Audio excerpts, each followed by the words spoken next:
നമ്മളെ മക്കൾക്കൊക്കെ എക്സാം തുടങ്ങിയിട്ടുണ്ടാവും അല്ലേ? ഇവിടെ മക്കൾക്ക് എക്സാം ആട്ടോ ഇപ്പോൾ. പക്ഷേ വൈകുന്നേരം ആകുമ്പോഴുള്ള ചായക്കൂട്ടൽ അതൊരു കൺഫ്യൂഷൻ തന്നെയാണല്ലോ. അപ്പോൾ ഇന്നിപ്പം രാവിലെ തന്നെ സൈഷേട്ടൻ പൂള, കപ്പ. നമ്മുടെ നാട്ടിലൊക്കെ ഇവിടെ പൂള എന്ന് പറയുന്നതിനെ കൊണ്ട് അങ്ങനെയാട്ടോ പറഞ്ഞു പോവുക. അപ്പോൾ ഇവിടെ പൂള രാവിലെ മുറിച്ച് വെച്ചിട്ടുണ്ട്. കാരണം എന്താ വെച്ചാൽ എനിക്ക് വലിയ പൂളയൊക്കെ വെട്ടാനൊക്കെ ഭയങ്കര ബുദ്ധിമുട്ടാട്ടോ ഇപ്പം കൈകൊണ്ട്. അപ്പോൾ അതുകൊണ്ട് തന്നെ അതെല്ലാം മുറിച്ച് സെറ്റാക്കി വെച്ചിട്ട് ഞാനൊരു വെള്ളത്തിലിട്ട് വെച്ചതായിരുന്നു കേട്ടോ. പിന്നെ ഞാൻ വൈകുന്നേരം എടുത്ത് അത് കുക്കറിലോട്ടിട്ട്, അപ്പോൾ ഇതിനൊരു കറി വേണമല്ലോ. അപ്പോൾ ചെയ്തായാലും ഉള്ളി ചമ്മന്തി ഉണ്ടാക്കാന്ന് നോക്കുമ്പോൾ ചെറിയുള്ളി കുറച്ചേ ഉള്ളൂ.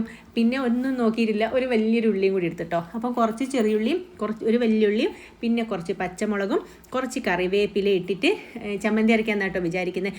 പിന്നെ ഒരു കാര്യമുണ്ട്, കാരണം ഈ എരിവൊക്കെ എന്ന് വെച്ചാൽ ഈ മക്കൾക്ക് കൊടുക്കുന്ന സമയത്ത് ഭയങ്കരമായിട്ട് ഇങ്ങനെ എരിവ് കുത്തിക്കൊണ്ട് നിൽക്കും. അതുകൊണ്ട് തന്നെ ഞാൻ വിചാരിക്കുന്നത് കുറച്ച് പുളി ഇതിലോട്ട് ഇടാന്ന് കേട്ടോ.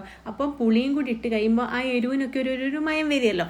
അതിലോട്ട് കുറച്ച് വെളിച്ചെണ്ണയും കൂടി ഒഴിച്ചാൽ പിന്നെ പറയണ്ട, സൂപ്പർ ടേസ്റ്റ് ആയിരിക്കും. അപ്പം ഞാനിതെല്ലാം കൂടെ ഒരുമിച്ച് മിക്സീൻ്റെ ജാറിലോട്ടിട്ട് നന്നായിട്ടൊന്ന് അരച്ചെടുക്കല്ല കേട്ടോ, ഒന്ന് ചതയ്ക്കുന്ന രീതിയിൽ.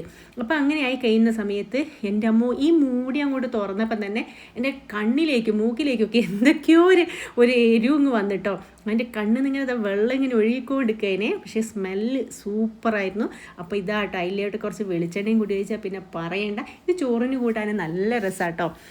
വറവോ തേങ്ങ ചതച്ചോ ഒന്നും ഇടാത്ത വെറും നോർമൽ കപ്പേൻ്റെ കൂടെ ഇതങ്ങോട്ട് കുത്തി തിന്നണം കേട്ടോ. ഇതിൻ്റെ ഒപ്പം ഒരു കട്ടൻ ചായയും പിന്നെ ഒന്നും പറയണ്ട, സൂപ്പറായിരിക്കും. നമ്മളെ കപ്പ ഇപ്പോൾ വെന്തിട്ടില്ല കേട്ടോ. ആ സമയം കൊണ്ട് ഞാൻ ബാക്കിയുള്ള പാത്രങ്ങൾ അങ്ങോട്ട് കഴുകി വെക്കാമെന്ന് വിചാരിച്ച്, അത് കഴിഞ്ഞല്ലോ, ഇത് ലാസ്റ്റ് ഞാൻ തന്നെ കഴുകണമല്ലോ എന്ന് വിചാരിച്ചിട്ടേ ഞാൻ വേഗം അങ്ങോട്ട് കഴുകി വെക്കും കേട്ടോ.